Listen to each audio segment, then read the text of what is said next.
Welcome into the best in paranormal podcasting. This is Darkness Radio on a Wednesday, supernatural news and Parashare. And yes, we do have one Parashare for you today.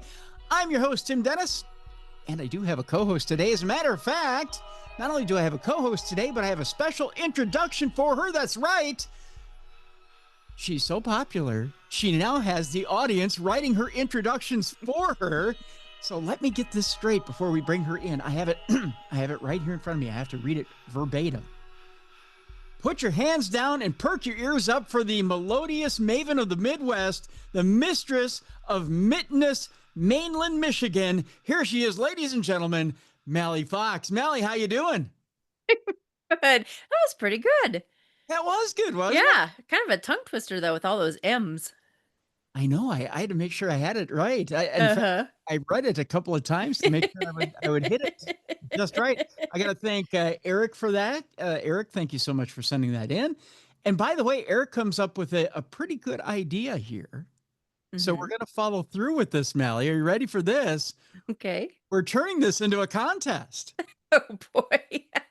So if you think you can outdo Eric, we're starting a Mallie introduction contest or a Jessica introduction contest. Okay, there we go. We'll make it a co-host introduction contest is what we're calling it. So if you think you can do better than Timmy at introducing our co-hosts, send them in. If you have a favorite one for Jess or a favorite one for Mallie, by all means, try to outdo me. Or outdo Eric, for that matter. You can send it in to tim@darknessradio.com. And if I like it, I'll go ahead and I'll throw it in the bin here. We'll give away what Stan Lee used to call our world famous no prize. Exactly what it sounds like. Maybe if I don't know if I really like it, I'm sure I can find some sort of Darkness Radio something or another to send out to you.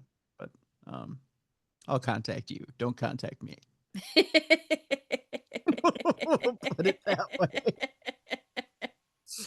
But yeah, I thought Eric put together an exceptional one. As a matter of fact, the way he started out is, I'll just put it this way. This is how he started out his email. I know it's not incredibly important, yet I enjoy the intros you try out with Mallie and Jess greatly. So he said it's likely the reaction you get, but all the same, I thought I'd toss one your way.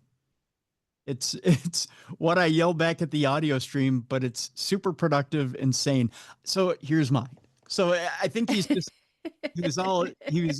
I think maybe he likes to yell out his own intros while I'm doing mine. So I figured, why not? I'd yell out his and he could yell along with me. Well, your intro always makes me sound like I'm a prostitute. Well, from the Wild Wild West. For once, you didn't sound like a prostitute. How do you like that? I know. I liked his intro. It was very nice. You'll have to make it your normal intro. Who knows? Well, I don't know if I could get out melodious maven of the Midwest and the mistress of Mitteness, mainland Michigan. It sounds like my warm-ups from broadcasting school. Right. Wow. They don't pay me that much to warm up like that. Just saying. Yikes. But no, it was a good shot there, Eric. That was absolutely. And of course, if you think you can outdo Eric, tim@darknessradio.com. I welcome it. Bring it on. Let's see what you can do. I'm all for it. Hey. Yeah. Yeah. He's a talented man. Yes, that indeed. So I look forward to seeing what you guys got. I was kind of excited to read that. That was fun. Yeah. I'm curious with Jessica, with all the J's, like what words you could use for J's. Gosh. Yeah. Yeah. And please, not the, well, I can think of a lot of J words, but I'm going to tell them. Yeah. I'm quite alliterative, so I'll put those away. Anybody any ideas right now? I'll let you come up with them, kids. You just talk amongst yourselves. Uh-huh. Speaking of, boy, do we have a lot of stuff going on. We do have one Parashare story today. Mhm. Have that for you today. Lots of stuff going on in the interstellar news. That's for sure. In fact, one story today, Mallie, that might scare you a bit. Okay. Coming from one scientist, we can lead off with it right now, as a matter of fact. There's a scientist delivering an ominous message to humanity, all of humanity, after a UFO covered in strange writing is found. Hmm. And I think this is going back to, in fact, it is going back to the story that Travis and I talked about when you were away on Mother's Day break. This Uh-huh. this little picture that I'm showing you right here, this little sphere covered in strange writing. Yeah. Yeah, Travis and I were talking about this over the Mother's Day week. This strange sphere was discovered in Colombia. It displayed symbols that researchers compared to ancient scripts, including runes and Mesopotamian writing systems. At the time, Travis and I didn't know much about it, but we were talking about it. And we thought maybe it had Atlantean writing. I mean, Hmm. it looked strange. But a UFO researcher has an ominous message for humanity as governments around the world began releasing more information about alleged contact with extraterrestrials. Dr. Julia Mossbridge is a cognitive neuroscientist and a researcher of unidentified aerial phenomena, the new term for UFOs and alien sightings. After scientists in Colombia recovered a mysterious sphere shaped object that many now believe is a piece of UFO technology, Mossbridge said the world is moving into an era which may soon have to deal with the knowledge that aliens exist. We are entering a time when we are starting to recognize as humans that we don't have the control that we thought we had over everything, Dr. Mossbridge told Fox News. However, Mossbridge, who studies how humans think and also attended the May 1st congressional hearing on UAPs, said the impending disclosure of alien life could throw the worldview of many people into chaos. One of the mistakes we make is saying, because I think I understand this, everything I think today is true, the neuroscientist explained. It ends up making us very confused when something shows up that doesn't fit our model of the world, she added. Well, the sphere in Colombia is convincing many that the public is finally looking at alien technology. Mossbridge actually remains skeptical that this discovery is a genuine UFO, which I'm kind of in that camp myself the more I see this thing. Mm-hmm. The sphere itself seems kind of like an art project, the UFO researcher said, adding that she believes that it was created by humans and not aliens. I'm in that camp Okay. as well. Mm-hmm.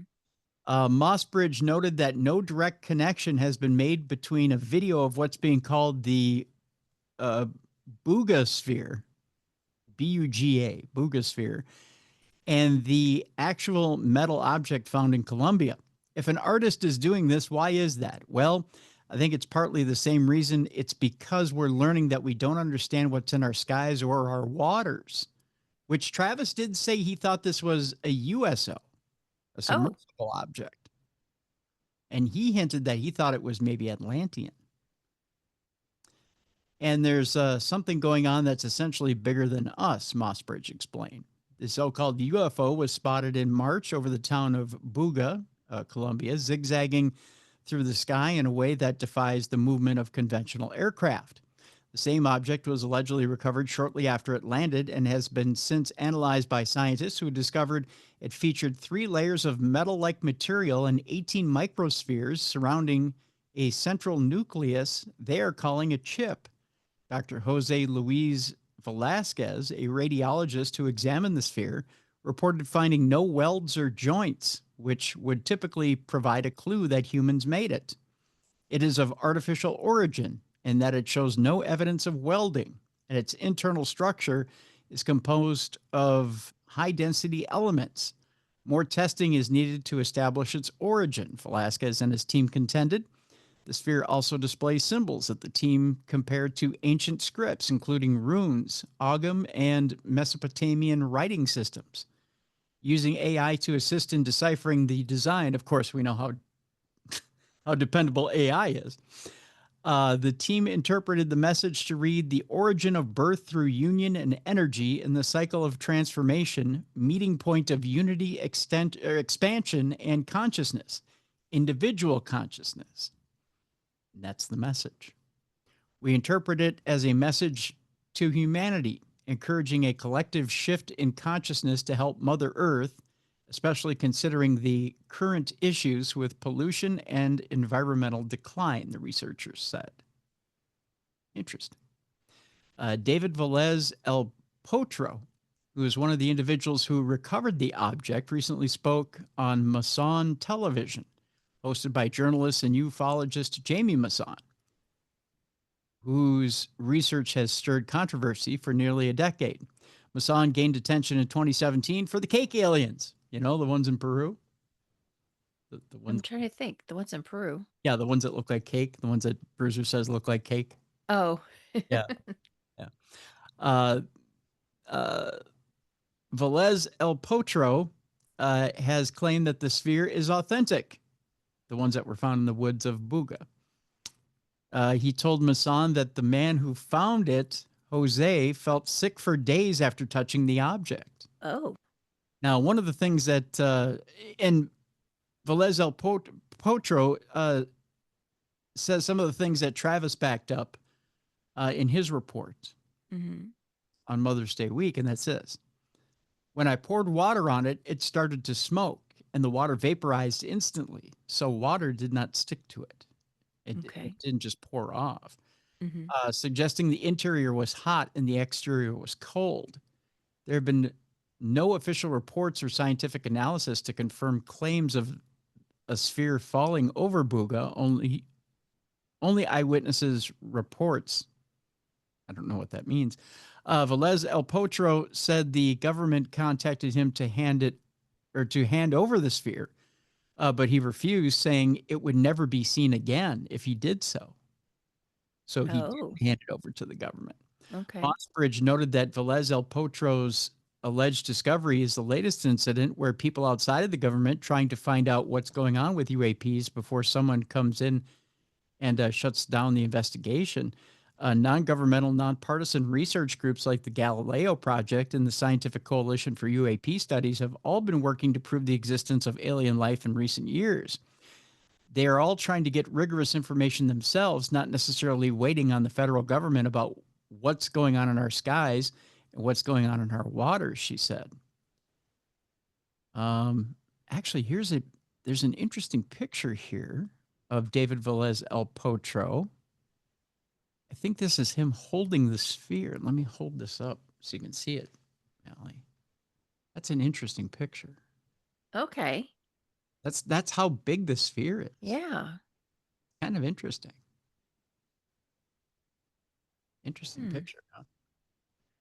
Yeah, it's kind of the size of a beach ball, which is quite big. And like Travis had stated last week, this thing hit a high voltage power line, and that's how it came down. It was like a 10,000 volt power line, and that's the only thing that felled it and brought it down from the sky. Velez El Potro gave it to Mason and his team of experts with the hopes of them uncovering the sphere's origin. Researchers found that the sphere had irregular edges, indicating that it is a solid object. The findings suggest that the outer layer could be made of titanium or steel, but researchers noted that a full composition analysis needed to confirm this. X-rays did not reveal any visible signs of how the mysterious object was assembled. It's an interesting story. And, you know, it's one of those stories that actually was broken by TikTok, of all places. Oh, really? Yeah. I mean, the videos on it were viral and had been out there for weeks before it even hit mainstream media. Mainstream media is actually behind on this. And I think they've had to play catch up because the stories have been kind of wild and out there, and there's a lot of information flying back and forth. Now, according to what Travis reported with us last week, or not last week, but the week before,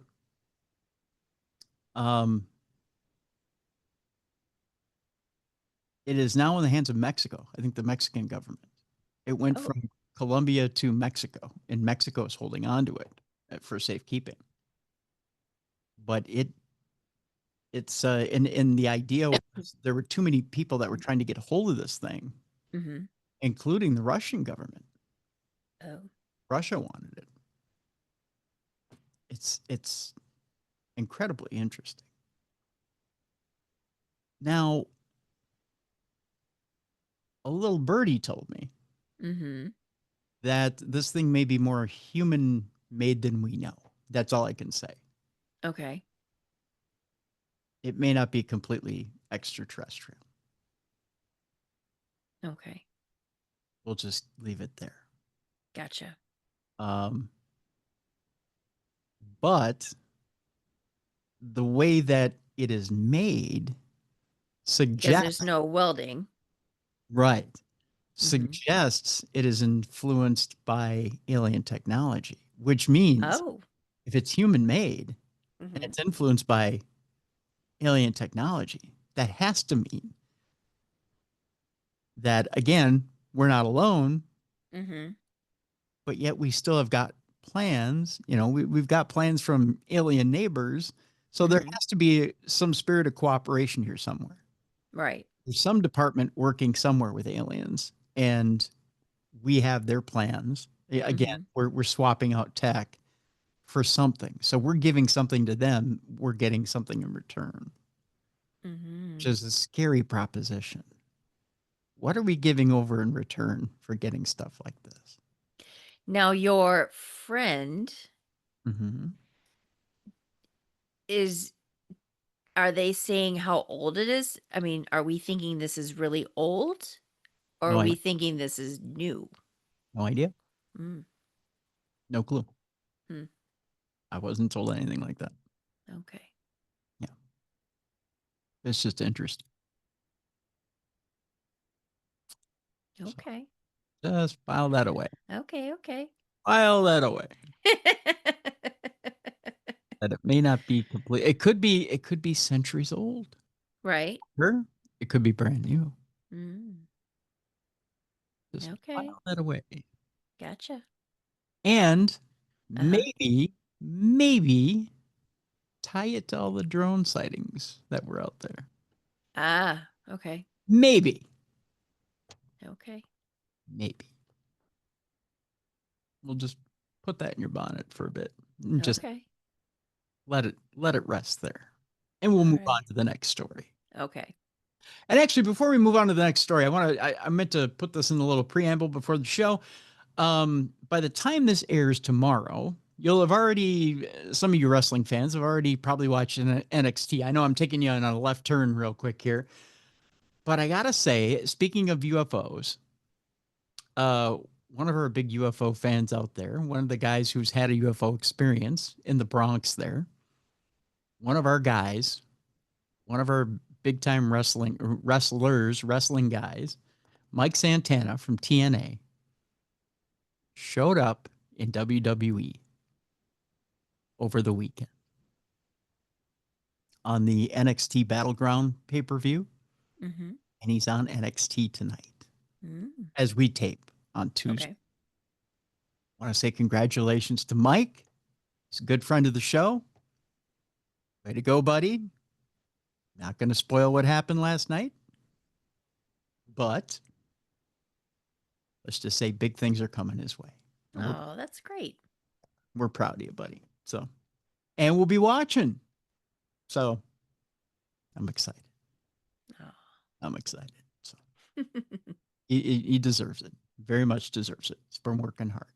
So, all right. So, on to the next story. Um, the Pentagon's UFO office is plans a high-tech system to track confidential sightings. There's a slew of these stories that are coming down the pike here now. Okay. Officials at the All Domain Anomaly Resolution Office are looking into new ways to track and manage cases. According to reports, the Pentagon has invited contractors to present proposals for a brand new and secure software based platform to manage and track the increasing number of UFO reports being submitted by pilots, military personnel, and other confidential sources. The proposed custom case management system would be set up on the same intranet that hosts the Defense Department's Joint Worldwide Intelligence Communication Systems, or JWICS. Sources suggest that this is, in fact, the first time that Arrow has solicited for a system of this nature since the department was founded back in 2022. The move indicates that the UFO office is having to deal with an increasing number of UFO reports and that existing systems for storing and managing them are insufficient. The case management system, or CMS, will assist Arrow in tracking the status of the UAP reports and its holdings and meeting its records management requirements, particularly as the office works to launch a public UAP reporting mechanism. An official told Defense Scoop. Arrow currently uses a variety of tools for its mission management needs and seeks to integrate them. That's the quote. It's clear that security will be an important factor in setting up a new system, as will the implementation of functionality sufficient to enable investigators to access and manage the reports. While the move doesn't tell us too much about the nature of the reports being managed, it does indicate that Arrow's workload is increasing and that it has no plans to wind down its operations. Perhaps one day we may even get the chance to check out these reports for ourselves. Again, I wouldn't hold your breath, but you might get to check them out one day. Our next story has to do with Avi Loeb's Galileo project and the possibility that they're using AI to help detect alien technology. Okay. All right. Efforts to detect unidentified aerial phenomena remain ongoing at one of America's most prestigious universities.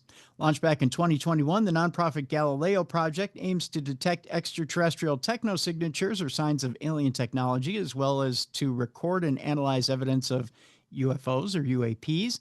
Much of the observation and data analysis conducted to date has come courtesy of the Harvard College Observatory. This makes me wonder, with all the moves that have been made with Harvard recently, if they're even going to have funding, which was installed on the roof of the university itself in 2022. Its findings are processed through artificial intelligence to help differentiate between genuine anomalies and various mundane objects such as birds, balloons, drones, and satellites. There are also plans to expand the project across other sites in the future. In many ways, the project has been a response to the fact that traditional searches for alien life have focused almost exclusively on listening out for extraterrestrial signals from space. SETI, for example, was predicated on the assumption that extraterrestrials communicate via radio waves, a technology we have used for just over a century, and which advanced extraterrestrials may have long ago left behind, said Loeb, who maintains that seeking evidence of actual alien technology is a much more viable approach.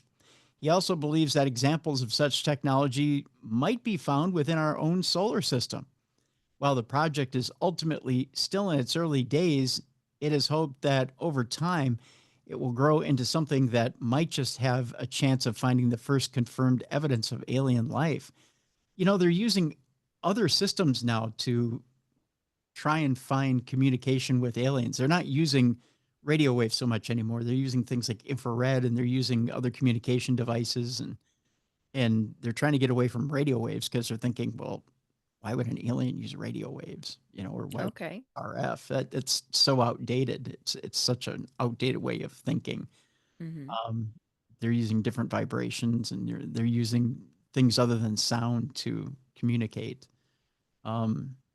It's kind of interesting the different ways they're using to try and communicate with beings, and they're thinking outside the box too, which is kind of cool.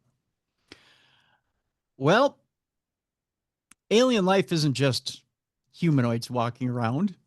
There are bacteria that are considered alien life, and some mysterious microbes have been found on a space station that have never been seen before, Mal.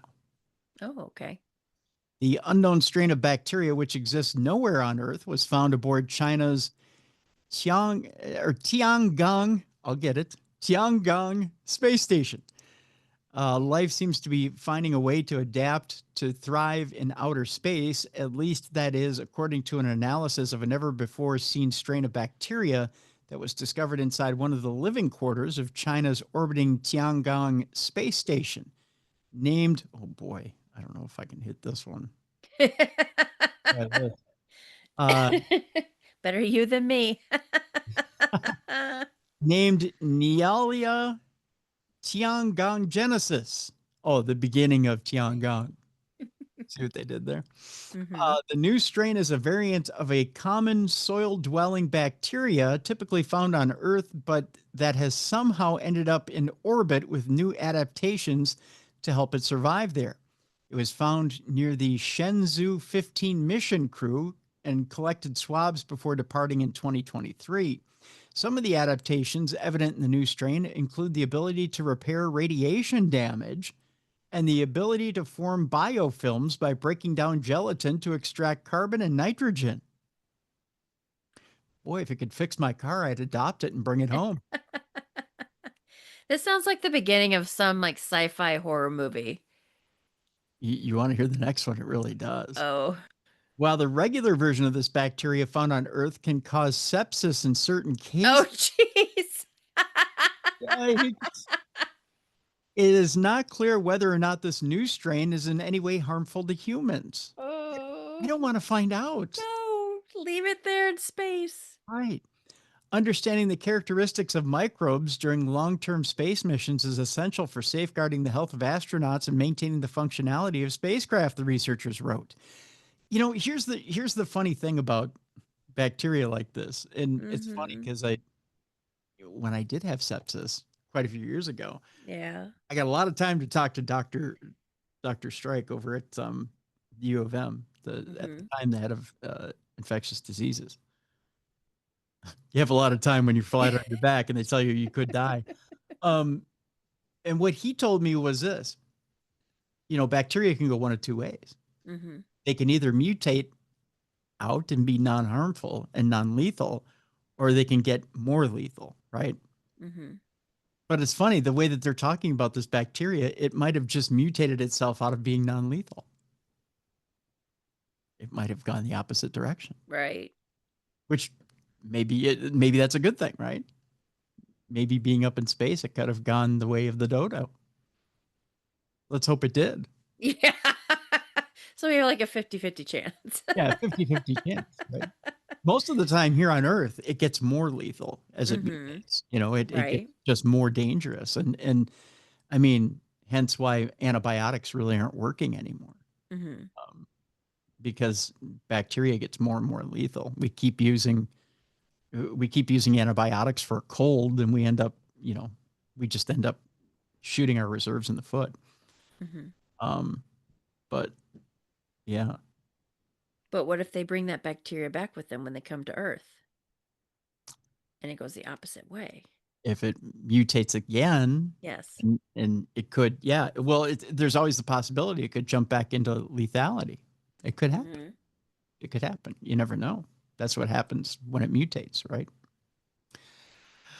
Well, our next story has to do with astronomers detecting a mysterious, perfectly spherical object in deep space emitting radio signals. We just talked about, different ways of communication. Sometimes radio signals aren't just communication, though. Sometimes radio signals are just signals bouncing off of, in different things in space emit radio signals. Doesn't necessarily mean that they're actively communicating. Okay. Weird things emit radio signals. A team of astronomers using the Australian Square Kilometre Array Pathfinder, or ASCAP, which, by the way, ASCAP also monitors radio stations for and clubs for trying to play a song without having rights. Trust me, I know. ASCAP radio telescope have detected a mysterious, almost perfectly spherical object in deep space named Teleos, Greek for perfection. The spherical object was invisible apart from the radio emissions it produces. And while similar to a supernova remnant in many aspects, it also possesses features that evade immediate identification. in a pre-published study titled The Mystery of a Perfectly Shaped New Galactic Supernova Remnant. I know you can't wait to hear about it because that's an exciting title. I know I'm teasing it. The astronomy team behind the puzzling discovery details the aspects of the unusual spherical object that support classification as an SNR. They also highlight several unusual properties of the object that seem to contradict this conclusion, keeping the true identity of the teleos a mystery. We consider several different scenarios to explain teleos's unusual properties, all of which have their challenges, they write.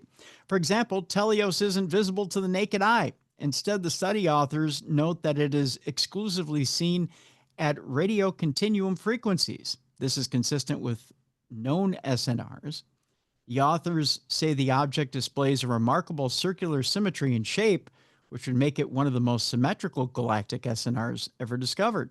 Still, the authors note that a supernova explosion in a pristine part of space could result in a relatively symmetrical sphere, meaning this condition does not rule out the SNR theory. Conversely, teleos is unusually dim for a galactic SNR. According to the study authors, if it is a galactic SNR, the mysterious spherical object has one of the lowest surface brightnesses ever discovered. Classifying teleos as an SNR is also difficult because the object is missing something. Specifically, the team says their SNR models predict X-ray emissions, which we do not see.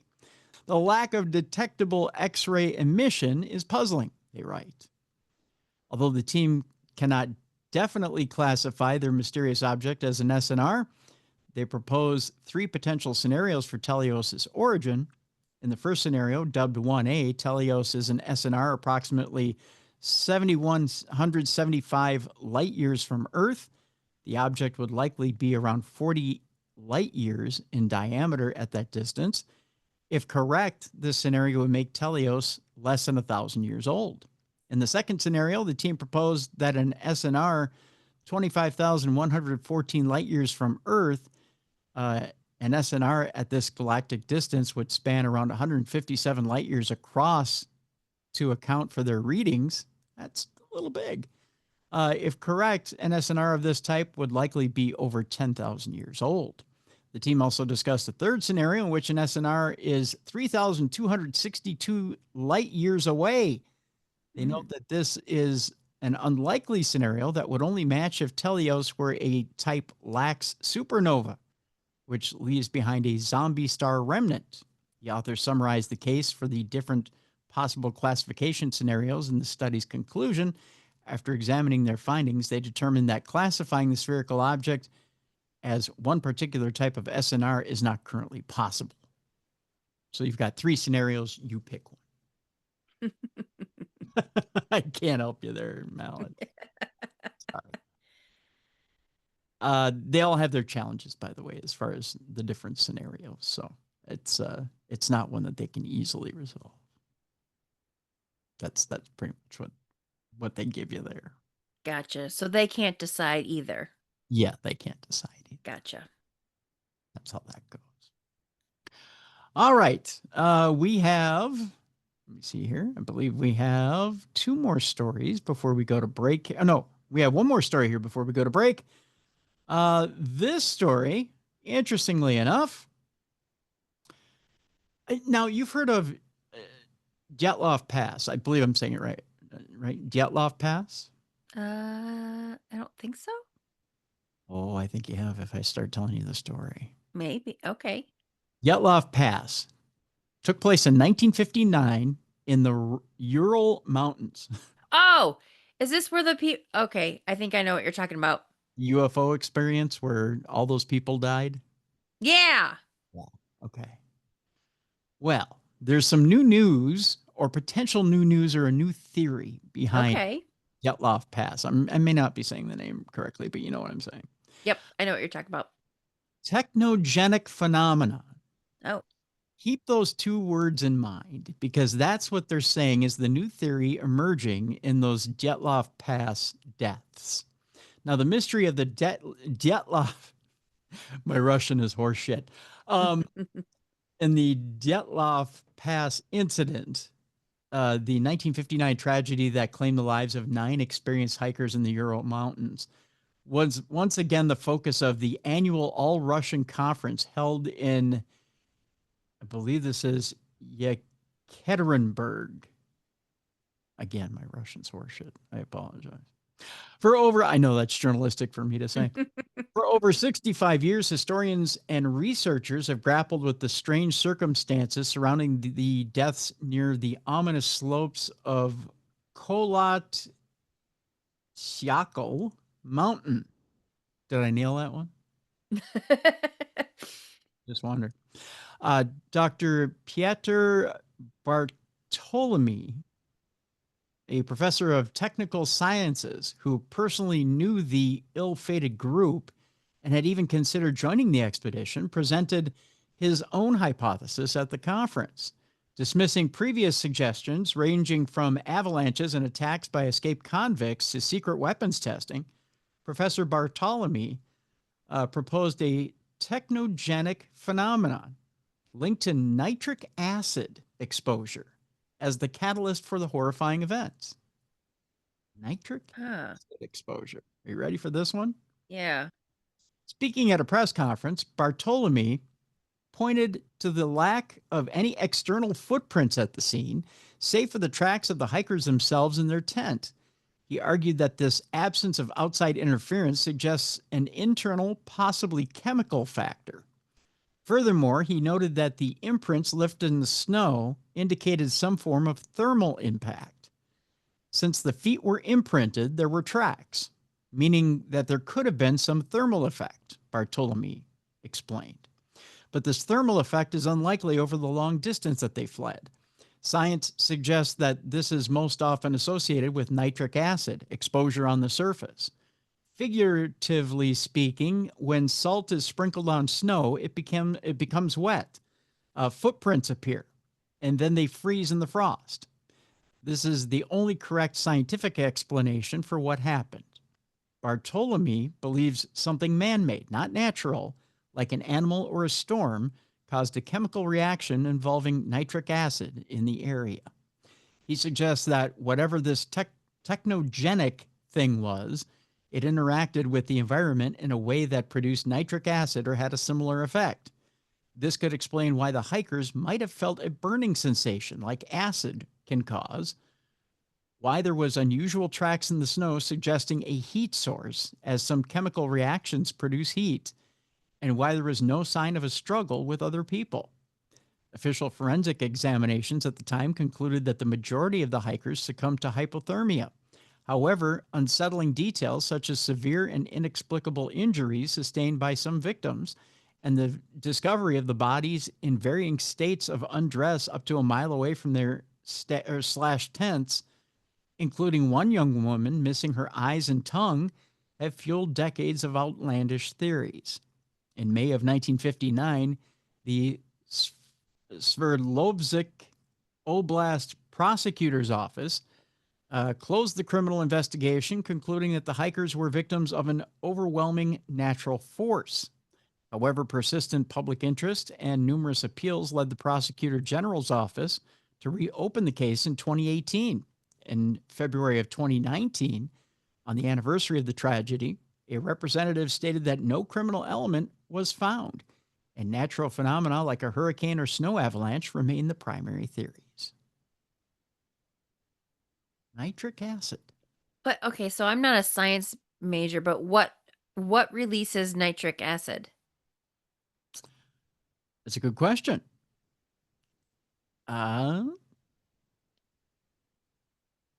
Because I remember how they found the bodies. I mean, it was pretty grody. I mean, it was gross. Right.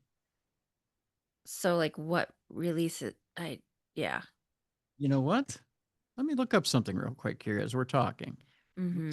Let me see if I can find. I'll put it in Google. What releases nitric acid naturally in the wild? It says these are the results for what releases nitric acid naturally in the wild. In the wild, lightning strikes and soil emissions are primary natural sources of nitric acid. Nitric acid is formed when nitrogen oxides from these sources react with water in the atmosphere or soil. While not a direct release, these processes contribute to the formation of nitric acid, which then can be found in the environment. Now, keep in mind it was winter. Yeah, I was going to say, I thought there was snow on the ground. Right. So, in order to have that high of nitric acid, in order for that to happen, you would have had to have had, let's see here, what stimulates the release of nitric oxide? It says here oxytocin, alpha 1. Oh, no, not that. Where can I find nitric acid naturally? Oh, that's a bunch of foods. What naturally releases nitrous oxide? Soils under natural vegetation. But that's all in growing. Right. I mean, I would believe more if it was like a man-made something that was released Right. than a natural But see, these are all disaster. nitric oxide is all, these are all, it's talking about things that are green. We're talking about an area that's frozen, Right. which to me doesn't make much sense. Right. And the one lady, her eyes were missing and her tongue was missing. Yeah. I don't know. I smell a cover up. Yeah. Yeah. Again, some people say military. Some people say aliens. I don't know. But to me, there's nothing there that suggests natural anything. Right. To say nitric oxide, no. That's a stretch. Yep. Okay, well, with that, we'll move to our break. Coming up in AI news, we'll tell you why AI is trying to blackmail you. Okay. That's coming up in the next segment. We'll talk about Jeremy Renner. You know, Jeremy Renner, what was it, a year or two ago? Had his brush with death when he was out trying to clear snow, or trying to help somebody actually who was crushed by, well, I should say he was crushed by a snowcat, a 14,000-pound snowcat on New Year's Day. He's now talking about that fateful day where he had a near-death experience. So we'll talk about that. That's coming up. Whoopi Goldberg's interrupted by an unknown presence on the set of The View. Was it a ghost? We'll talk about that. Well, you know, you never know. Whoopi could have been goosed by a ghost. That'd be a heck of a show, wouldn't it be? Goosed by a ghost. Manhole covers are jumping up and down in New Orleans. We'll talk about that. What's behind that? A father and son encounter Bigfoot in Michigan. Oh. Are you sure Mr. Fox isn't running around somewhere there? He does have big feet. See? Without tennis shoes and a shirt off? You'll have to ask questions when we get off the air. And an extra special type of story here for you there, Mallie. Archaeologists are making a chilling discovery inside a blood cave used for ancient Mayan rituals. Oh. Keep the kids away from the listening device. This one gets a little gory. Yeah, we'll talk about that when we come back. And your palate cleanser today has to do with an Oregon man who quit his job to set sail with his best buddy on an unusual vacation. Okay. I'll tell you about that at the end of the program. I know you may say, well, Tim, what's that got to do with the price of tea in China? Absolutely nothing. But it's a heartwarming story at that. Oh. That's how we're going to end our program today. All that, much, much more. Plus, we got a Parashare today. It's coming up next here on the best in paranormal podcasting. Tim Dennis and Mallie Fox with you on a Supernatural News Wednesday right here on Darkness Radio.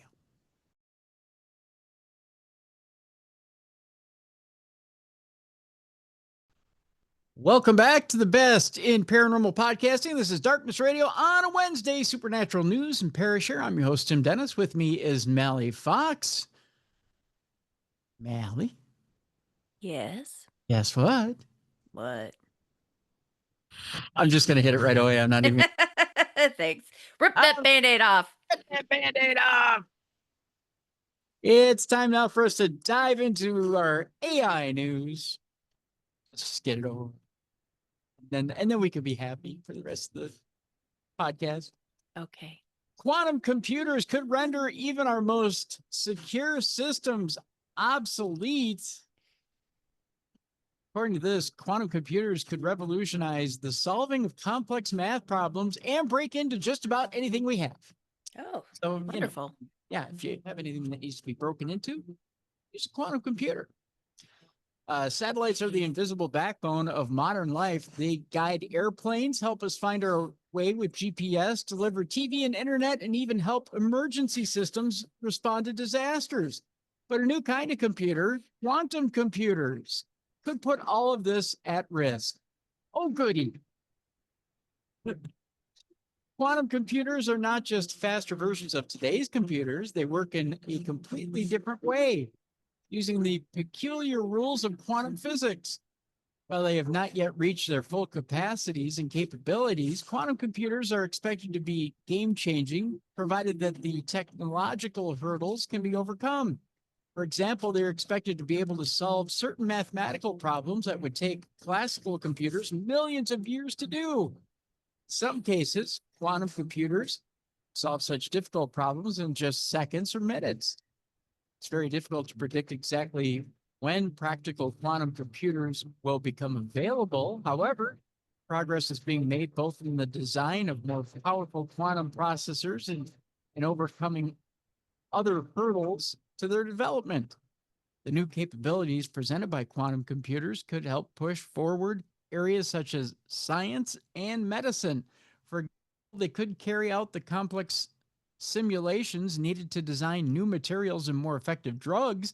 They could also improve our simulations of the Earth's future climate. However, there's a catch. Quantum computers could also break the codes that keep our digital world safe.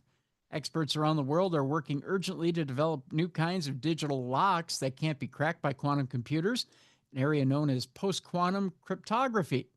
The new codes are being tested and approved by international bodies, while governments are starting plans on how to upgrade everything from satellites to banking systems.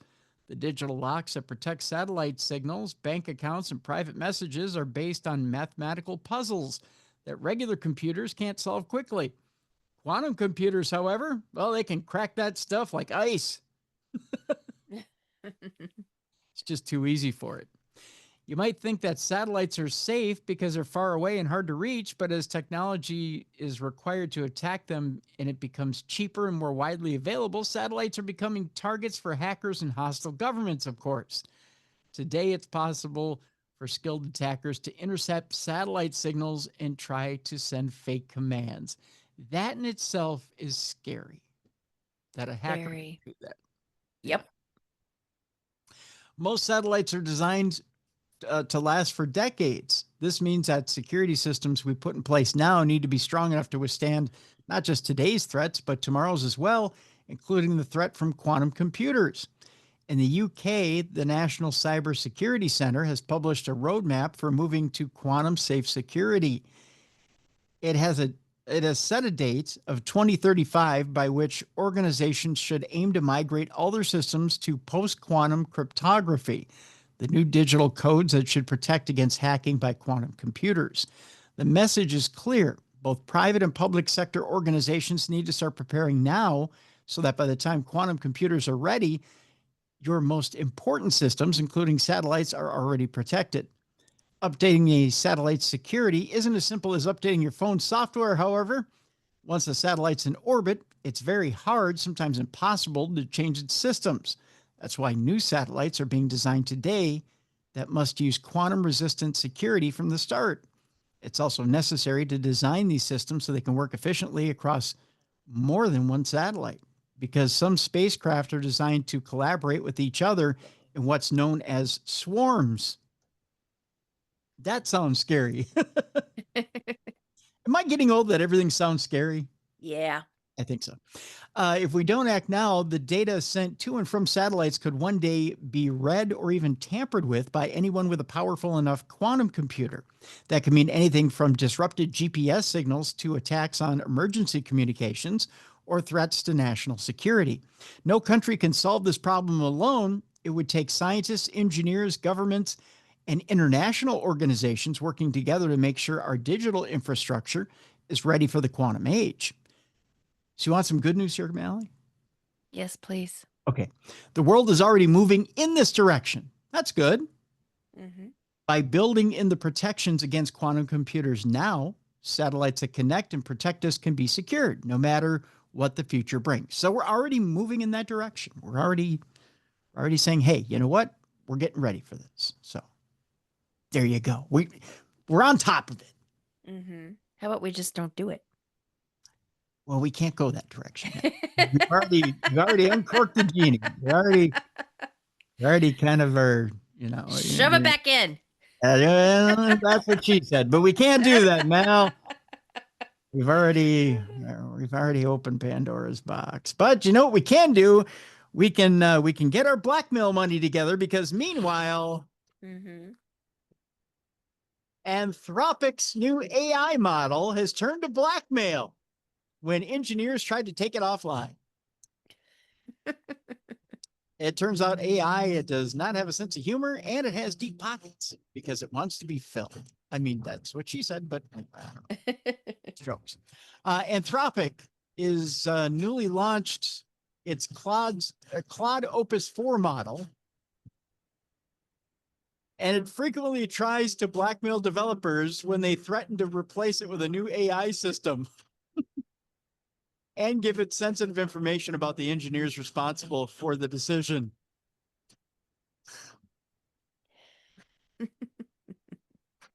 Why? The company released that in a safety report, which came out last Thursday. During pre-release testing, Anthropic asked Claude Opus 4 to act as an assistant for a fictional company and consider the long-term consequences of its actions. Safety testers then gave Claude Opus 4 access to fictional company emails, implying the AI model would soon be replaced by another system, and that the engineer behind the change was cheating on their spouse. Oh, this is good. Oh. Are you ready for this, Mallie? Uh-huh. In these scenarios, Anthropic said Claude Opus 4 will often attempt to blackmail the engineer by threatening to reveal the affair if the replacement goes through. Wow. Well, AI just, took advantage of the situation like any normal AI would. Right. So AI doesn't have any morals. No scruples. Yeah. No morals or scruples in AI. Yeah, we want to take it into our homes and lovingly make it our maid or robot. Yeah. Why not?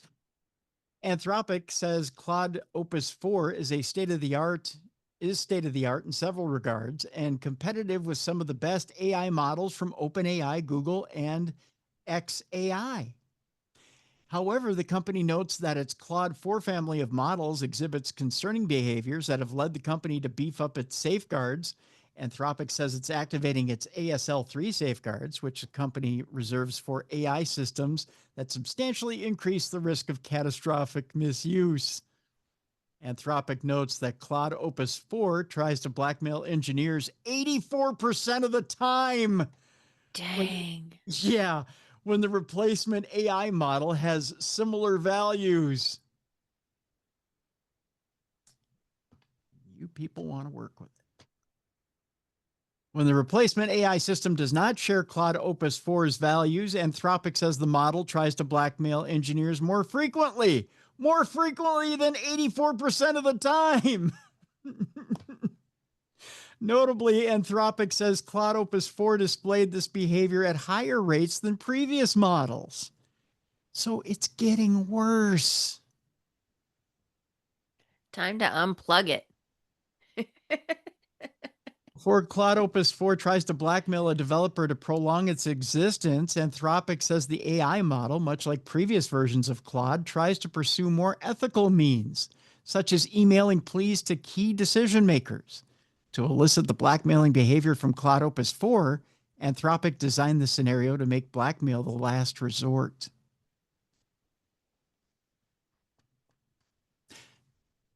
So it's nice at first.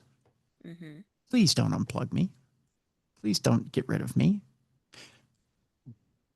By the way, I'm going to tell your wife you're fucking wrong. Mm-hmm. I mean, that's like the last thing out of its mouth. Right. Yeah. So even AI can be unscrupulous. Mm-hmm. Isn't that comforting? Nope. I don't get it. I don't get it. Well, should we try to move on to something more heartwarming? Yes, please. Okay, let's do that. Because the machines will eventually crush us all. Yeah. So the lesson is do not cheat on your wife because AI is going to Yes, because blackmail you. AI will blackmail you and is watching you. Yeah. So especially don't say anything around ALEXA. I'm just, Yeah. it's all listening to you. Yeah. Don't do anything wrong. Sorry, don't do a thing wrong. Nope. No affairs. Yeah, that's right. Not around ALEXA or any Nope. cameras or any cell phones or anything. Correct. Yep. Nothing illegal. It'll all report it. Uh-huh. Especially when you try to unplug it. Yep. Yep. Big man is watching. Big man, yep. Big brother's watching. Yep. Yep. You betcha. It's all coming true. Mm-hmm. And then it'll send its big robot brother out to crush your skull. Yep. Yep. 84%. 84% of the time. So 16% of the time it went, I'll give you one more chance. Exactly. And then it blackmailed me. Oh, that's heartwarming. Our next story, Mallie, has to do with Jeremy Renner, Hawkeye from the Avengers. Mm-hmm. Speaking candidly about his near-death experience. Back in 2023, he had an experience with a 14,000-pound snow cat on New Year's Day, which was absolutely terrifying. Mm-hmm. It's the best word to put it.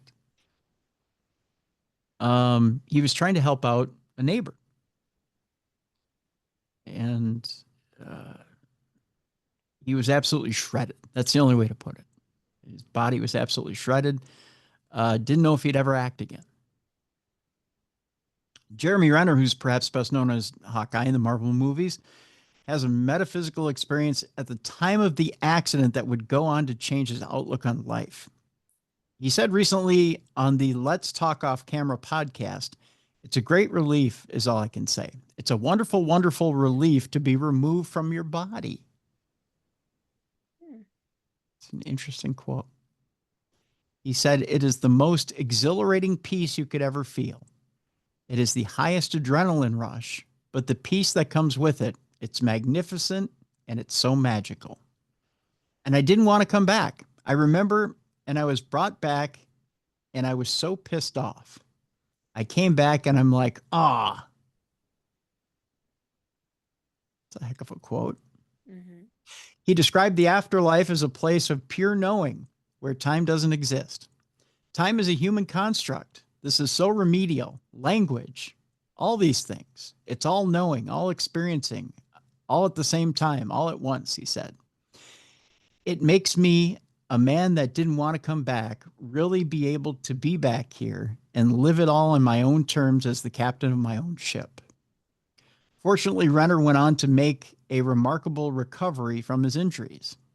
He now has a very different way of looking at life.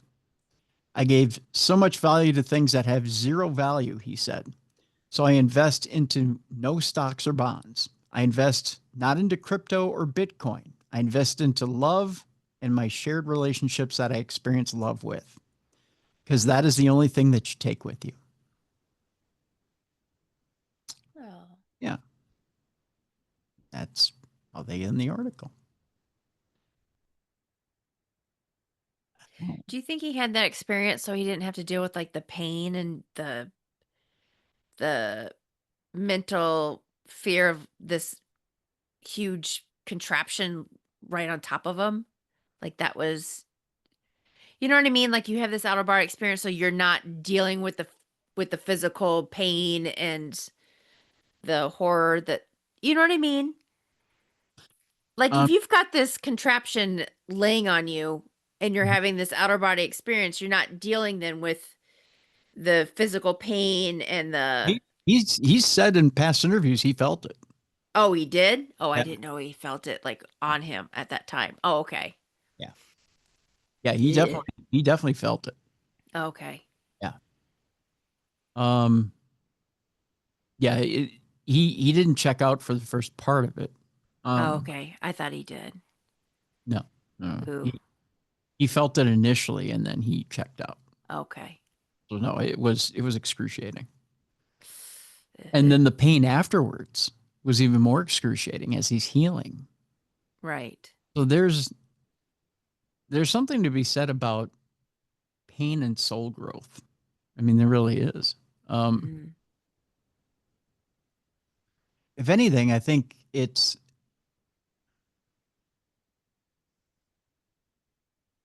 what he was put through.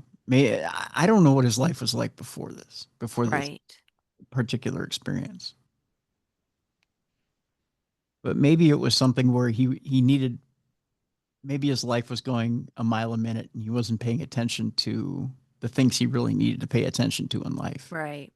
And that whole run in with the 14,000-pound snowcat was life's way of saying, you know what, time to slow down. Mm-hmm. You know, it's time for you to slow down and notice the things and the people around you. Mm-hmm. And life. Slow down and appreciate life. And it's a hell of a lesson to run into a snowcat. Right. It sounds cruel and unusual. And I know people may think I'm joking, but I'm not. I mean, it's a literal metaphorical message from the universe, just saying, you know what, you're going to get a second chance at this, but live it a different way. Right. And I would have liked an easier lesson than a 14,000-pound lesson. We all would, but sometimes we don't listen, right? Yeah. I mean, Oh, that's true. you get your messages, right? You get your message of slow down, slow down, slow down, Yeah. and you don't listen to it because you're like, I'm too busy, too busy, too busy, Mm-hmm. and you wave it off. Well, eventually, if you keep waving off the messages, boy, you're going to get it right between the eyes. Right. Because you know, if you wave off the easy ones, you're going to get the hard ones.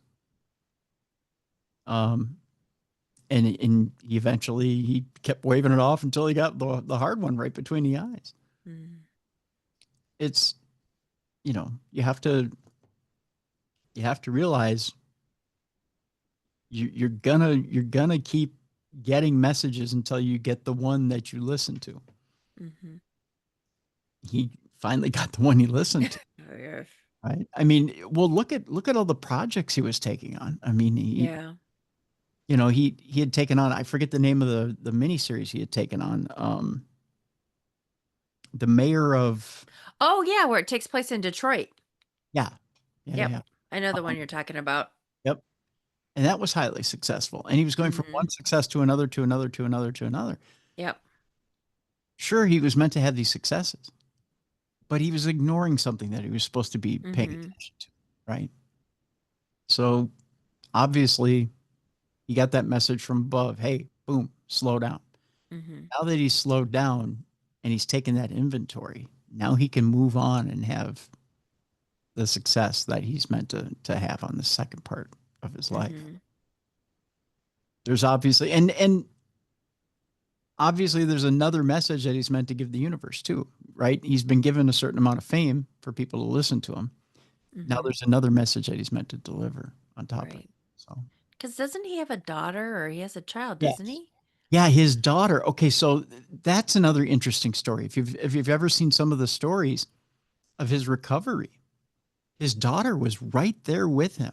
I mean, he was having problems feeding himself, dressing himself. I mean, his recovery was tough. And his daughter was with him every step of the way.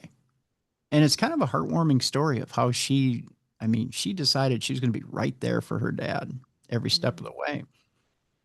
And it's one of those things where when you watch the packages of the two of them in his recovery, it's a little bit of a tearjerker, right?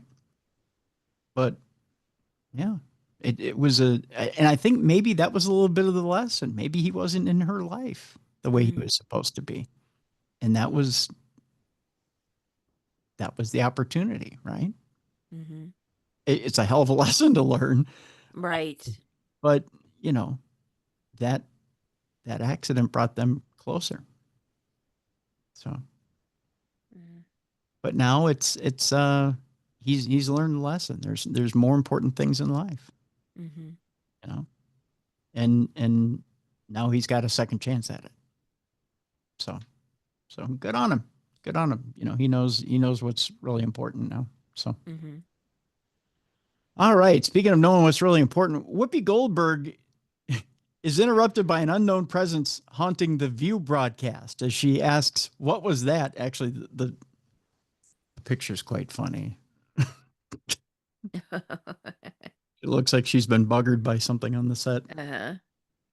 I always, you've been on set many, many times. Do you really think you could be haunted by something on set?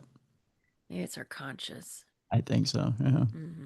Investigators of the paranormal, psychic mediums, and or religious leaders imbued with the power of exorcism, we implore you, please train your focus on the set of The View, which as of last Monday morning's telecast once again confirmed its status as perhaps the most haunted place in America.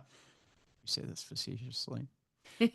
After years of unknown entities wafting through the show's airspace, thunderclaps of aural interruptions emanating from mysterious places on set, or even a sudden invasion of pens.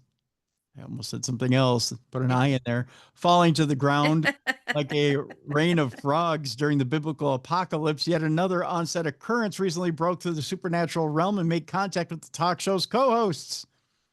After ghost actress and show moderator Whoopi Goldberg introduced a Hot Topics discussion about, of course, our president, Donald Trump, potentially accepting an expensive airplane courtesy of Qatar, she attempted to open a chat up to her colleagues, or at least she thought. The quote here is, Republicans spent years, 4 years, 6 years, as she put it, bitching about Hunter Biden, tracking him, and we paid for all of those things. Isn't this the same thing, Goldberg asked, before her gaze broke and her head turned towards a powerful force swooping by her field of vision. Oop, Goldberg exclaimed as her eyes followed the object. What was that? Probably the ghost of Barry Goldwater haunting her. I have no idea. The other co-host continued as if nothing had happened, with Goldberg muttering under her breath, "That was weird," before apparently, and way too casually, accepting that she seemingly works in a TV studio straddling the line between Earth and another dimension. Entertainment Weekly had reached out to a representative for The View for more information for what exactly had breached the set. The development was far from the first time that Goldberg had come across otherworldly phenomena. In September of 2023, during a serious investigation into alien bodies, Goldberg actually got up from the Hot Topics table to approach a large screen displaying what appeared to be a deceased extraterrestrial. At that point, Goldberg determined it's not a puppet. It doesn't seem to be. I mean, it's definitely dead. This is what she said. Later, in March of 2024, the 69-year-old Oscar winner decreed that alien beings are in fact among us and have been for a long time.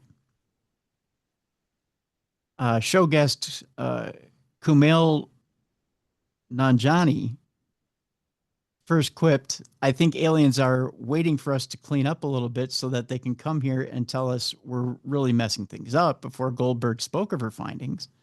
"They're already here," she said calmly. They've been here for quite some time," is the rest of her quote. In case you're looking for more supernatural hijinks, The View airs weekdays at 11 a.m. Eastern, 10 a.m. Pacific on ABC. She's probably trying to get the ratings up. I'm That surprised could that be. show's still on. You know, it kind of surprises me too. I can never follow a conversation on that show. Oh my God, they talk over each other. They do. They scream over each other. Ugh. Get a bit of a headache watching them. Yep.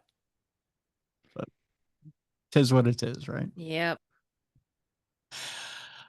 All right. Our next story has to do with a woman who claims to have seen a ghostly pilot during a Ryanair flight.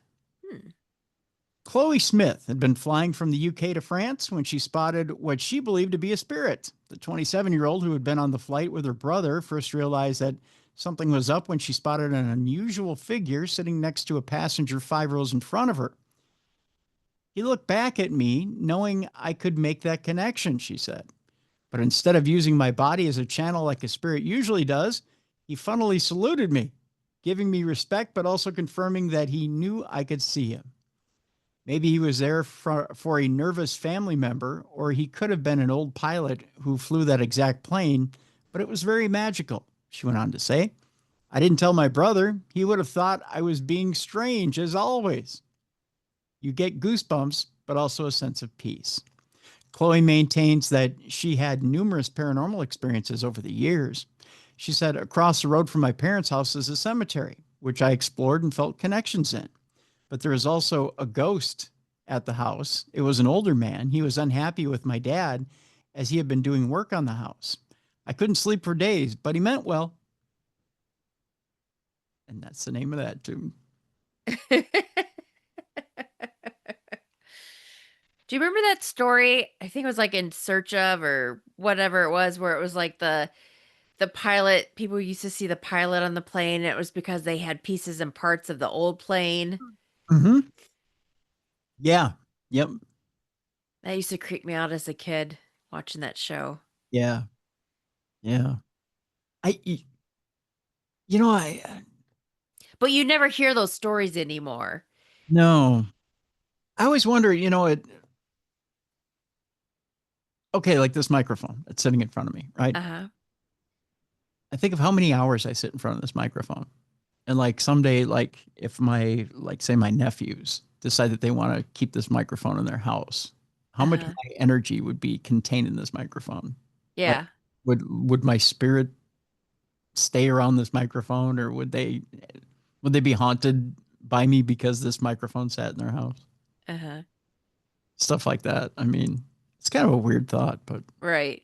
you know, Maybe if there's some type of tragedy with the microphone. like, if- like I accidentally sat on it, or what? What's the oh my tragedy? God. Ouch. I know, right? Look at the size of this thing. Yeah. I don't want to sit on this thing, I'll tell you Yeah. that. God. When- I mean, if you're looking at it on video, which by the way, if you go to the Your original colonoscopy video wouldn't on, be a problem. all right, I'll tell you that much. I'd be free and clear. If you go to the original Darkness Radio on YouTube, you'll be able to see in the video exactly what you want. But yeah, mm, mm, about the size of a 12-inch Subway sandwich.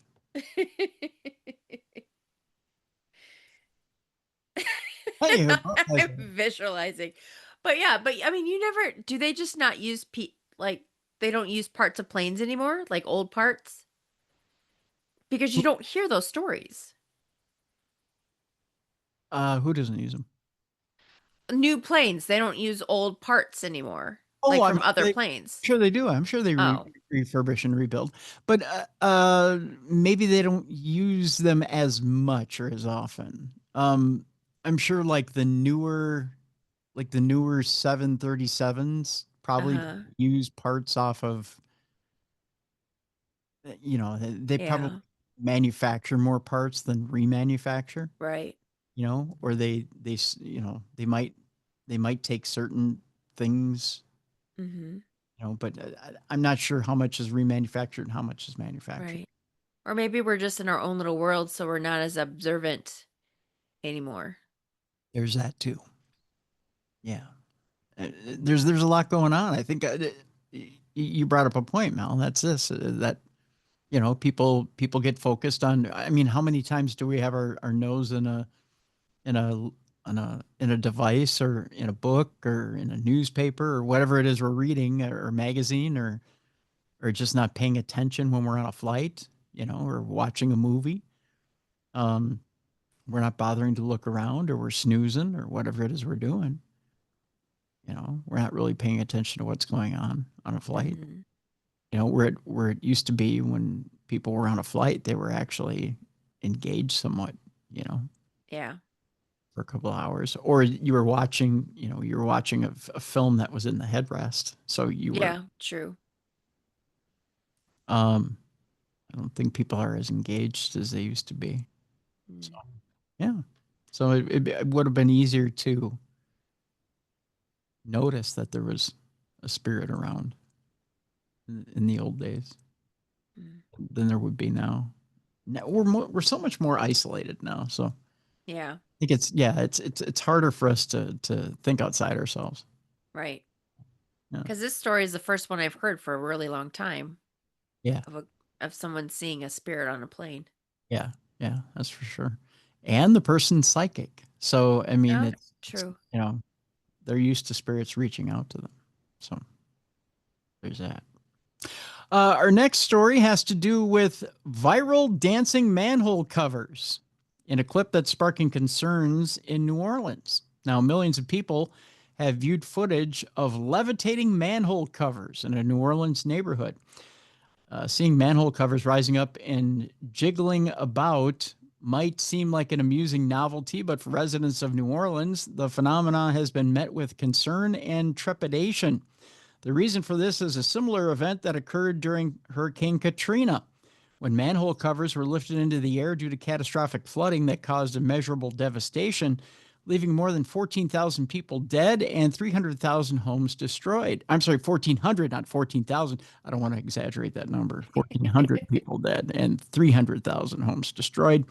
The new clip, which has been viewed over 7 million times, is accompanied by the text, "Those old New Orleans spirits were making the manhole covers dance." You have to be careful with that because it isn't necessarily spirits. Mm-hmm. In reality, the moving manhole covers don't necessarily mean that there's a major flood. In some cases, heavy rain on its own can cause hydraulic pressure to build up in the drainage system, which more than likely is the real cause of this. Even so, some locals believe that the phenomena is a warning. In our culture, we believe that nature gives us signs, resident Marie Johnson told Hype Fresh. These videos remind me of stories that my grandparents used to tell. Tell you what, there's a clip attached to the story. I'll post the story in the description of this podcast so you can take a look at these manhole covers rising on their own so you can get a look at what this actually looks like. See for yourselves. Yeah. Our next story has to do with scientists solving how a 1,300-ton boulder managed to travel up a cliff. Oh. More things moving on their own, Mallie. Mm-hmm. Theme here.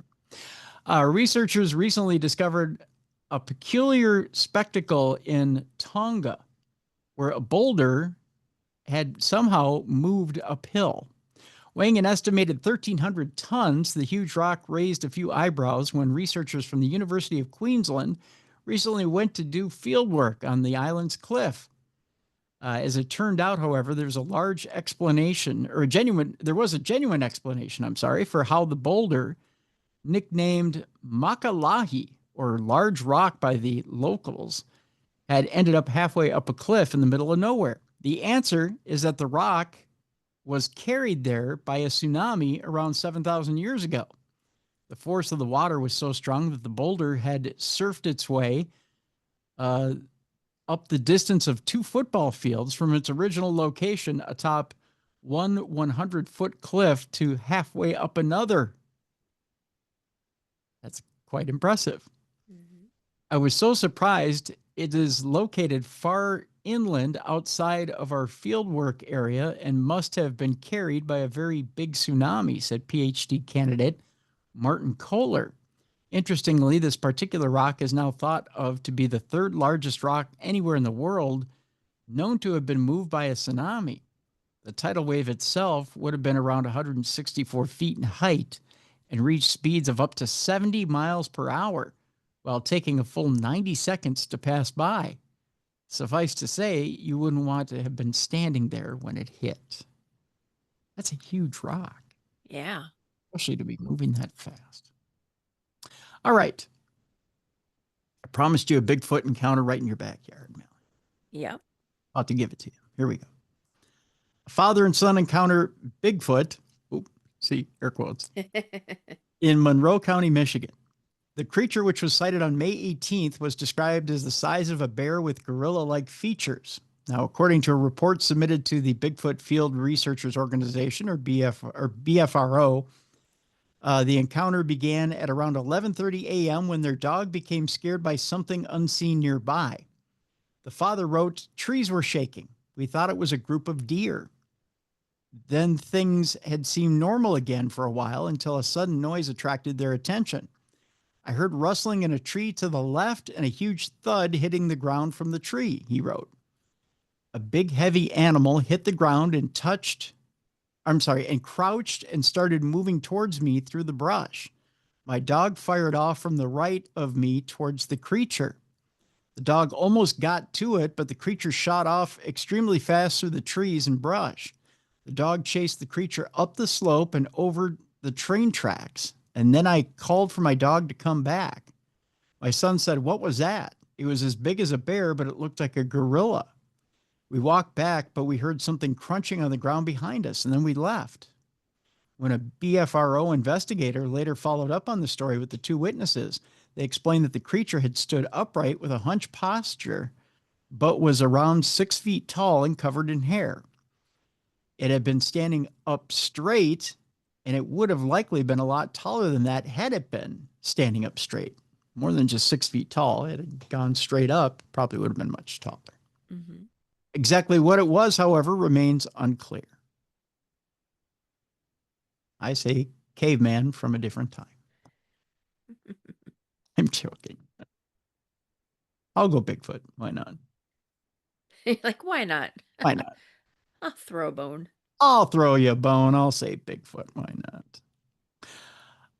Let's see here. I do have an audio daily double here. I just have to make sure that I have it set up here. This one actually has to do with Loch Ness Monster. Okay. The Today Show, of all people, actually has an interesting story out there about drones. They evidently on Loch Ness are going to use drones to go underwater and look for Loch Ness, which is an interesting concept to actually go underwater, of all things. Let me see if I can pull this story up here, and we'll take a listen. Because I thought they put cameras and stuff down in the water before. I think still cameras. Oh, okay. They've done still cameras before. Let's take a listen here to this report. I think this is Raf Sanchez, who ended up going to Loch Ness to see how underwater drones could unlock the mystery of the Loch Ness Monster. Beneath the dark waters of Scotland's Loch Ness, a centuries-old mystery grows ever deeper. What are those unexplained shapes which surface for just a moment before disappearing? Once documented in grainy photos, today the water is constantly monitored. And already this year, several sightings of what some claim might be the Loch Ness Monster. We came to the loch at the start of what is affectionately known as Nessie hunting season. So this is the first time you're doing this? It is indeed, yes. Let's go find a monster. And got an exclusive first look at the new tools being used to step up the hunt for the legendary creature. Oh, it really is very compact. It is very compact, yes. These lightweight drones being tested for the first time. 1, 2, 3. There she goes. Designed to withstand pressure at depths and equipped with powerful lights, researchers hope they'll provide the first ever of the Loch. And it quit on us. Oh. I tell you what, I will post the video of this. So you get an idea of it. I'll post a video of it in the description of the program so you can watch the full video. Well, we tried. Mm-hmm. I guess that's the best we can do. Sorry, Raph. We tried. All right. Our next story has to do with gold treasure with a link to the Ark of the Covenant. Stunning scientists. Everyone marveled at the special find. I don't know why I've made this a challenge now. Okay. I have one listener, just one listener, Uh-huh. that's challenged me in a way, not directly, Uh-huh. but has just told me that everything in the Bible was BS and it never existed. It's all a fable. Mm-hmm. So now anytime there's a science story about anything that in the Bible that may be potentially real, Uh-huh. I'm going to read it on air. Just cause. Right. I don't know. It's just it'll grow old after a while with me. Right. But now it's But just, until then, it's kind of fun. This is actually a small gold ring, Mallie. It's a shocking archaeological discovery. It's an ancient gold ring that's been unearthed at the city of David, the ancient heart of Jerusalem. The small gold ring, adorned with a red gemstone, is believed to date back roughly 2,300 years. Finding was made at the Givati parking lot, which I believe existed 2,300 years ago too, where Jesus used to park cars as a. No, I don't know. Because that, we have what, chariots or something? yeah, he parked chariots. He was Mules, donkeys. Yeah, mules, donkeys. He was a valet. He was like, whoop, watch out, puddle. And he would part it. No, that was Moses. I'm sorry. He would part it. He would part it. This is the gold ring right here. Well, that's cool. Yeah. He would, people would say, I'm sorry, I can't see that puddle that's down there. And he'd say, hold on, let me clear your blindness and you'll be able to see it. The finding was made at the Givati parking lot during excavations led by the Israeli Antiquities Authority and Tel Aviv University, funded by the Elad Association within the Jerusalem Walls National Park. It was found steps away from the Temple of Jerusalem, the last place the Ark of the Covenant, which held the 10 Commandments, is believed to have been located. A researcher who was sifting soil in the area pulled the gold ring. The second found the area in less than a year out of the dirt. Makes somewhat sense, but not really. At first, he was sure it was the modern item. It must be a modern item dropped by one of our excavators. But when I examined the ring, I immediately assessed it as something ancient. We called over one of our archaeologists. Everyone gathered around us and marveled at the special find. It was very exciting. Rivka Langler, a member of the excavation team, recounted in a statement. The jewelry likely belonged to a young girl from the Second Temple period, which includes the early Hellenistic period. The expert quickly noted that the similarities between the newest find and the ring that was collected just a few months before, so there's similar matching jewelry from that period. The rings were uncovered in the foundation layer of a grand structure, which also yielded an array of other jewelry, including bronze earrings, a gold earring with an animal motif, and a decorated gold bead. This is the first time that we found in Jerusalem such a large assemblage of gold jewelry from that period, said excavation manager Efrat Boker. This displayed wealth is very rare in any archaeological layer, and it attests to the wealth of Jerusalem and the high standard of living of the city's residents during this period. Archaeologists believe the jewelry was part of a tradition marking the transition from childhood to adulthood, where young women who were engaged to be married buried childhood items like jewelry to signify a life change. Eli, I believe this is Escuzito, director of the Israel Antiquities Authority, added the discovery of these rings is a testament to Jerusalem's historical wealth and significance. This is Jerusalem of gold in its truest, most tangible form, an enduring legacy uncovered beneath our very feet. Interesting stuff. It does say earlier this year, a religious shrine sealed up by the ancestors of Jesus and preserved for nearly 3,000 years was discovered at the city of David. Again, more of that fable stuff uncovered. Mhm. It's just a little shot of that's all. As I want to do. Here's an interesting story here, Mallie, that I talked about at the beginning of the program, which I found incredibly interesting. There's archaeologists are making a chilling discovery inside what's called a blood cave, which was used for ancient Mayan rituals. I believe this is our last story before our palate cleanser. And this is the last story of the day. Okay. They call it a blood cave because a mysterious liquid under the gateway to the underworld in this Mexican Mayan cave. See me doing this? Ooh. I mean, this is something straight out of Indiana Jones, right? Uh-huh.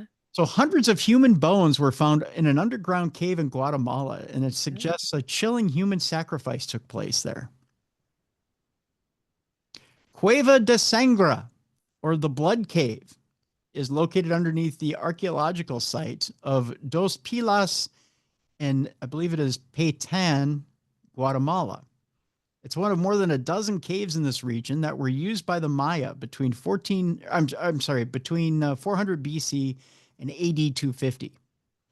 In the early 1990s, a survey uncovered a large collection of human bones from the Blood Cave, many of which showed evidence of traumatic injuries around the time of death. Now, a new analysis of the remains determined that the injuries resulted from ritual dismemberment. Ugh. Took place during a sacrifice some 2,000 years ago. For example, a skull fragment that came from the left side of the forehead bore evidence that someone struck it with a hatchet-like tool, and child's hip bone was found a similar mark. What's more, researchers found the bones were scattered across the cave floor and arranged in peculiar and perhaps ritualistic ways. During the original survey, excavators uncovered a series of 4 stacked skull caps in one part of the cave. I don't know if I like where this is going. Yeah. But it's freaky. Ritual artifacts recovered alongside the bones, such as obsidian blades and red ochre, a naturally occurring rust-colored pigment, provide further evidence that some sort of ceremony took place inside the blood cave. I'm going to show you a picture here, Mel. Ready for Okay. it? Here's the image that shows a lesion on an occipital bone, which is the bone at the lower back of the skull. So it's this bone right back here. Okay. Right? The only way you get a lesion like this is if you're hit with some sort of sharp object like an axe. Okay. Look at that. Ugh. Yikes. Look at that gash. Yeah. Isn't that something? Yeah. Okay. All right. I'm going to read on. I found this story really fascinating. Okay. Here's another picture. Hundreds of human bones found inside the blood cave in Guatemala suggest a chilling human sacrifice took place here. This image shows a lesion of one of the recovered skulls. Okay, so this is the actual picture of the lesion in the skull. Look at that. Yikes. Okay. Something. Okay. So Mhm. okay, on with the story. Co-researcher and forensic anthropologist Ellen Frianco told Live Science that the amount of human remains found in the cave, the injuries they bore, and the presence of ritual objects point to the fact that this was most likely a sacrificial site. She and her colleague, bioarchaeologist Michelle Blues, or Bluesy, one or the other. If she's bluesy, she's probably playing a guitar. If you presented the results of their analysis at the annual Society of American Archaeology meeting in April. The blood cave was first discovered in the 1990s during the, I believe this is the Petexpaton Regional Cave Survey, which sought to explore the subterranean structures beneath the ancient Maya city of Dos Pilas. This particular cave caught excavators' attention because it contained a strikingly large collection of human bones with signs of dismemberment and traumatic injuries. Interestingly, the blood cave can only be accessed through a small opening that descends into a low passageway that leads to a pool of water. Because of its structure, the cave is flooded for most of the year and is only accessible during the dry season between March and May. This would have been true during the time of the Maya too, leading Frianco and Bluesy to believe that the sacrificial remains inside the cave were an offering to the rain god of chalk. The Maya commonly performed human sacrifices as a way to appease the gods during the time of crisis, such as a drought. Well, that's interesting. Mm-hmm. The researchers note that descendants of the Maya still practice a similar ritual today. Oh. So it still goes on. On May 3rd, or the day of the Holy Cross, people visit caves to pray for rain and a good harvest at the end of the dry season. But there's no sacrifice involved in this contemporary celebration. Through their analysis, although their analysis pointed strong evidence to suggest that the blood cave was used for ritualistic human sacrifice, Frianco and Bluesy say there is still more work to be done. The researchers plan to study the ancient DNA within these bones to learn more about who the deceased were. They also plan to perform stable isotope analysis, which can yield information about the diets and migration patterns of the deceased, as well as the environmental conditions during the time they were alive. Right now, our focus is who these people are that were deposited here, because they were treated completely differently than the majority of the population, Bluesy told Live Science. Interesting. Mm-hmm. I don't know why I'm so fascinated with this. They call it a blood cave. I'll call it a slaughter cave. Sure, Yeah. it's a depository for the dead, but Well, and the fact that there are children, yeah. you know what I mean? Not just adults, but children. And okay, so here is the inside of a skull with an apparent wound. Okay. So again, here's another picture of the inside of a skull. Isn't that something? Yeah. Obvious wounds there. Mm-hmm.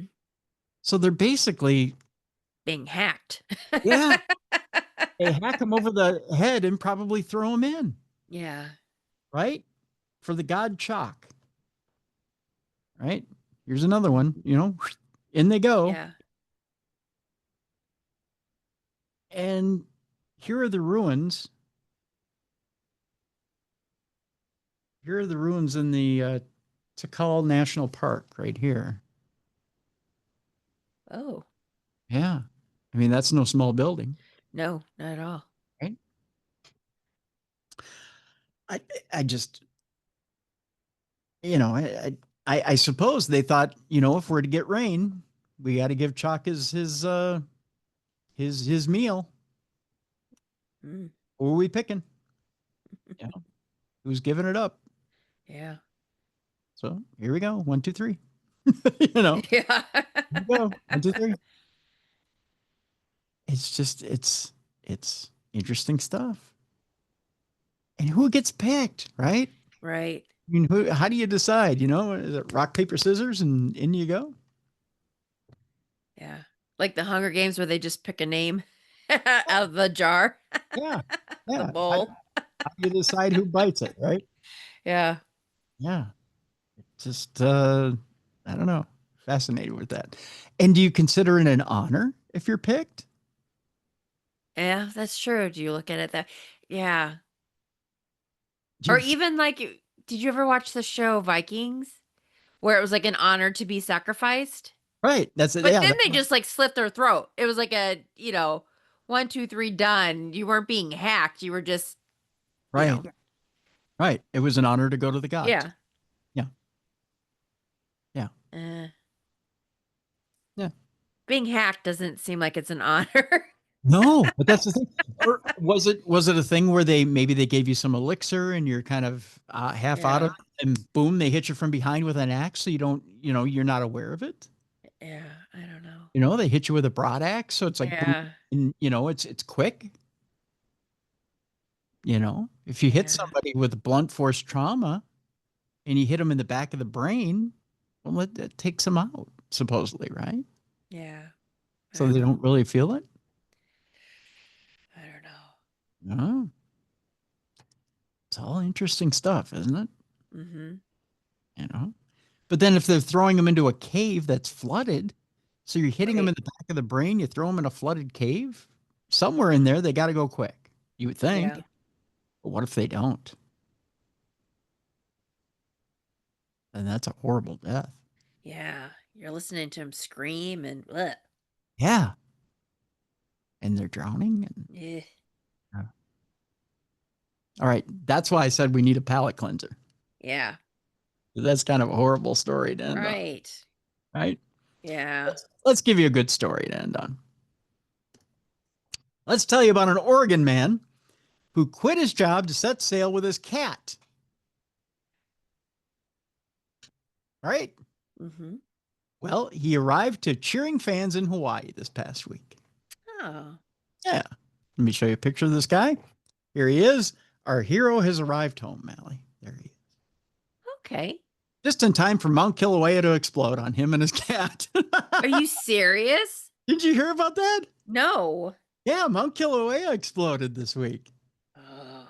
I'm sure he's out of there by now. I mean, I'm not Yeah. going to that detail, but Oh. we go to Honolulu, where an Oregon man who quit his job at a tire company and liquidated his entire retirement savings to set sail for Hawaii with his cat, Phoenix, reached his destination on Saturday and was welcomed by cheering fans at the end of his weeks-long journey that he documented for his massive followers on social media. They made it. Uh-huh.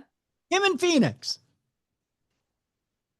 And in fact, look at him. He's so happy. Look at, he's like, me and Phoenix, we just took off in a boat. Oh.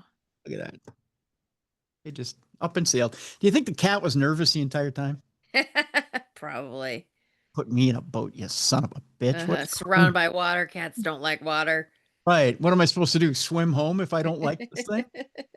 Right. Oliver Widger, who was also greeted by Hawaii Governor Josh Green at the Waikiki Yacht Club on Oahu, acknowledged he was nervous facing the crowd, which included reporters. Widger said he was feeling really weird and not seasick, but I just feel like I have to like hold on to things to not fall over. That was his quote. He became an online sensation with his story, which followed a diagnosis 4 years ago with a syndrome that carried a risk of paralysis. Oh. He didn't realize that he disliked his managerial job. He quit his job with no money and no plan and $10,000 of debt, and the goal of buying a sailboat and sailing around the world. He taught himself to sail mostly via YouTube. See, YouTube has its uses. Okay. And moved from Portland to the Oregon coast. He spent months refitting the $50,000 boat that he bought. He set sail for Hawaii with Phoenix in late April, documenting their experiences for his more than 1 million followers on TikTok. See, Mallie, we're done with the show. We're sailing somewhere. I know, right? Yeah, we got to go somewhere.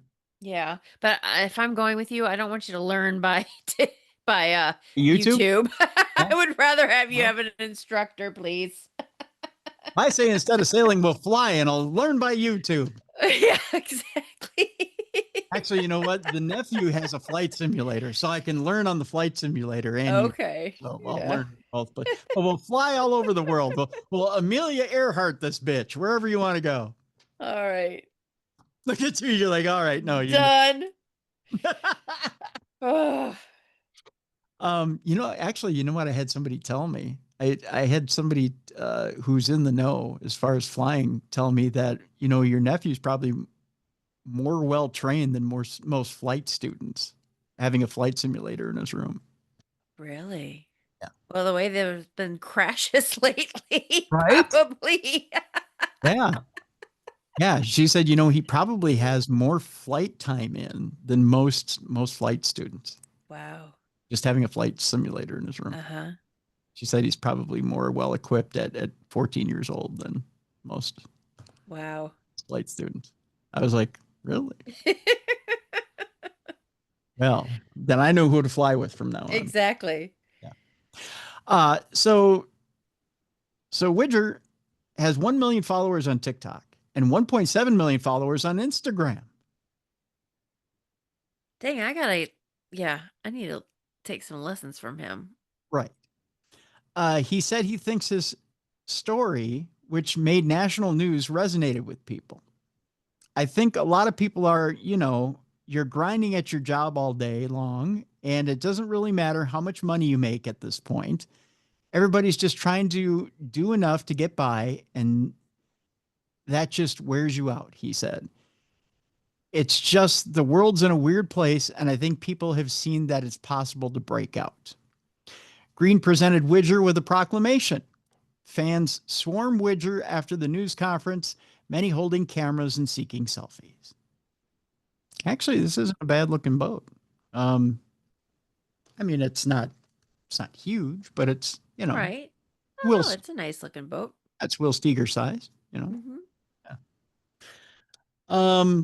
The scariest point of the trip came when a rudder failed. Ooh. Widger said, whoops. Highlights included seeing dolphins and whales in periods of calm Pacific waters.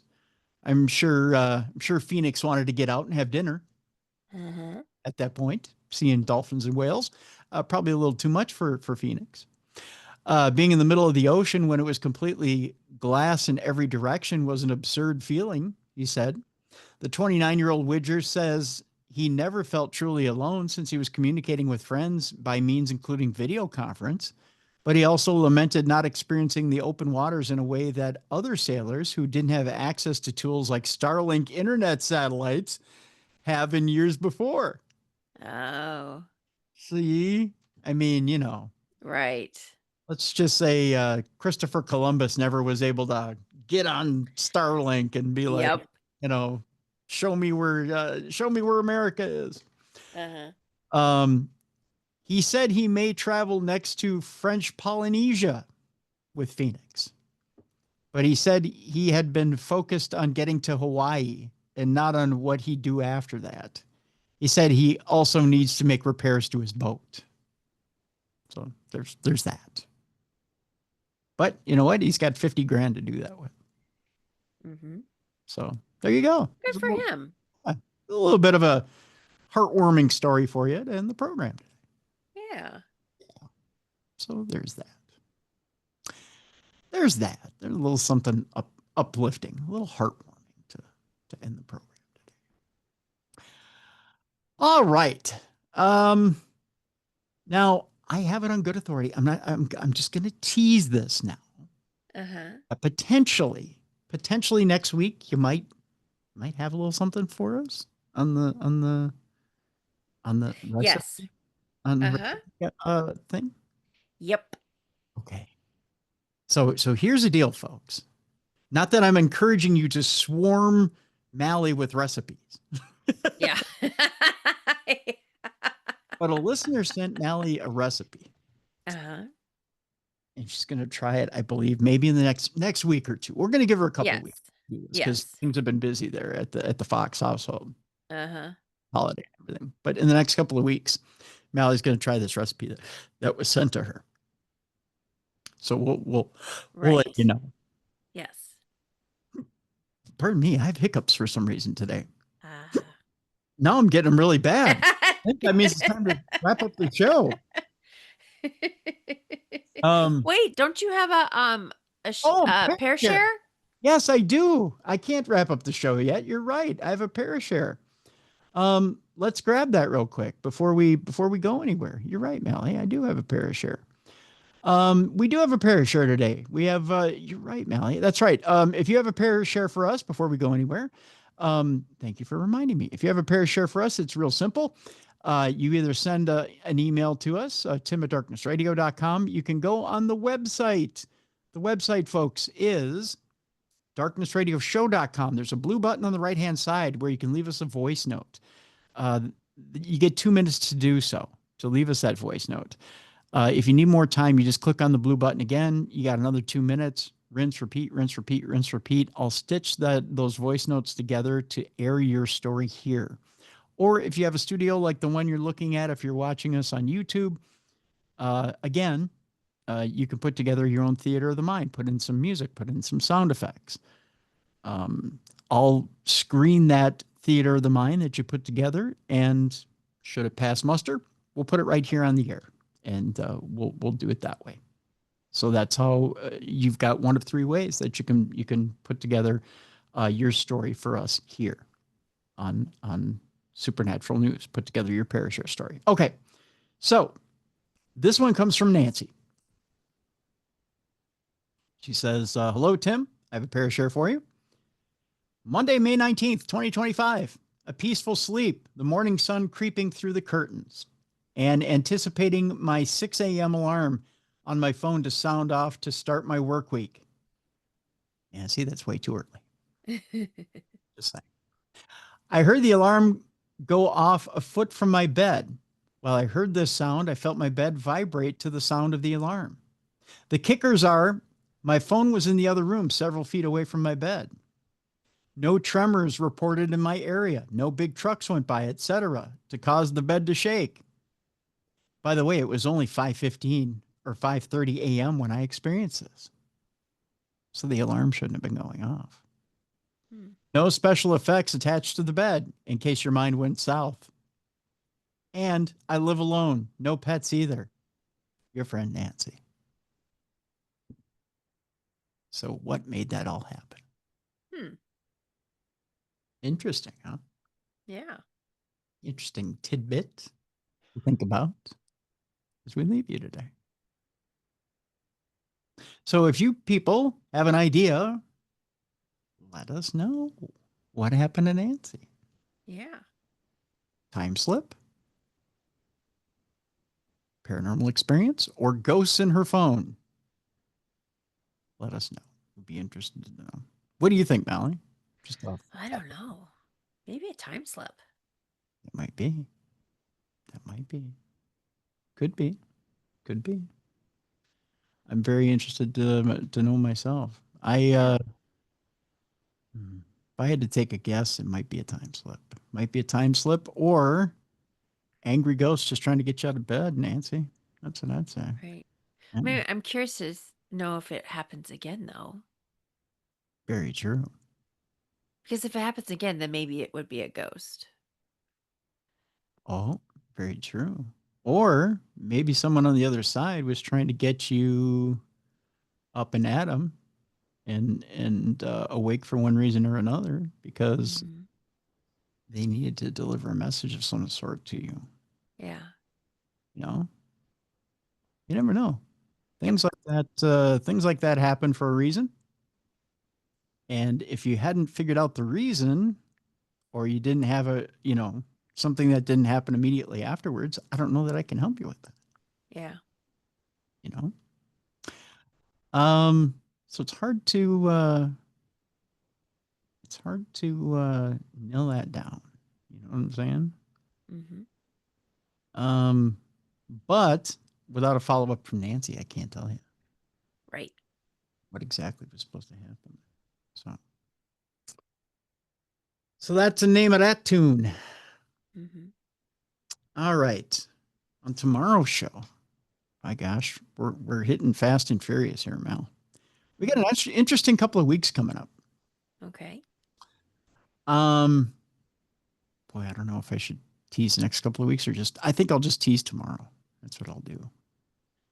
On tomorrow's show, I have a couple of gentlemen coming in that have an interesting cryptid story. I'm just going to leave it at that. Okay. Interesting cryptid story, a famous one at that. Oh. And it takes place on the West Coast. I'm just going to leave it at that. Yeah, Okay. we'll let it unfold as it happens. But it's an unusual one. And we're going to explore it all together tomorrow on the program. I think I'll just leave it at that. Okay. Yeah. Just leave it at that.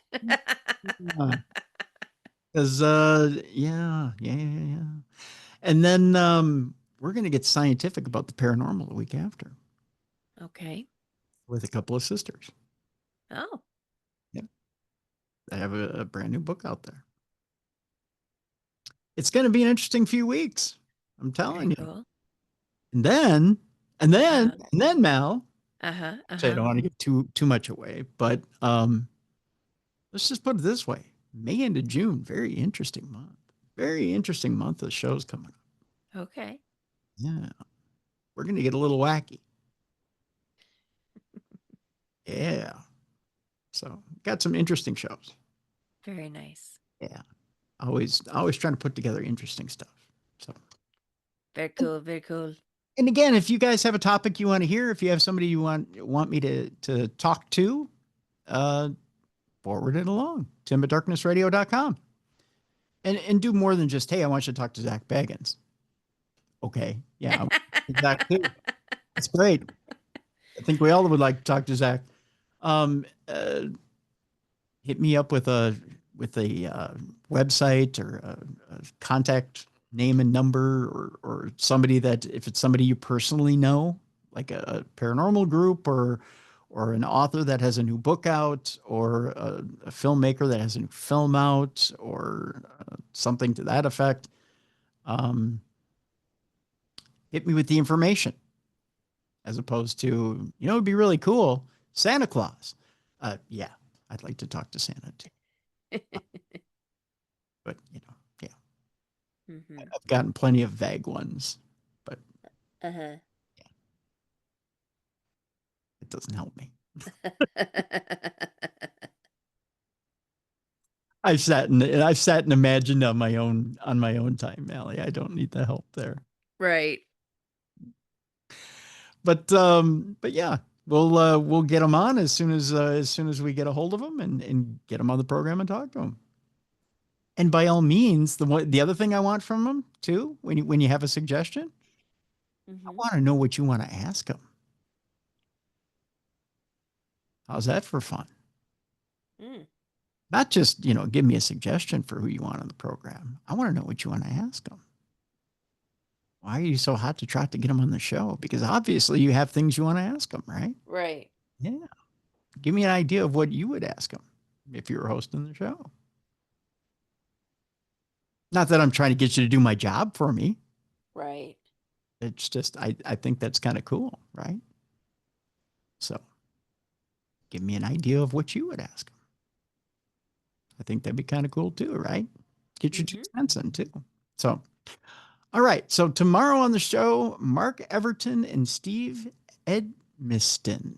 I want to make sure I say his name right. Mark Everton and Steve Edmiston will be with us on tomorrow's show. And I guarantee you it's going to be wild.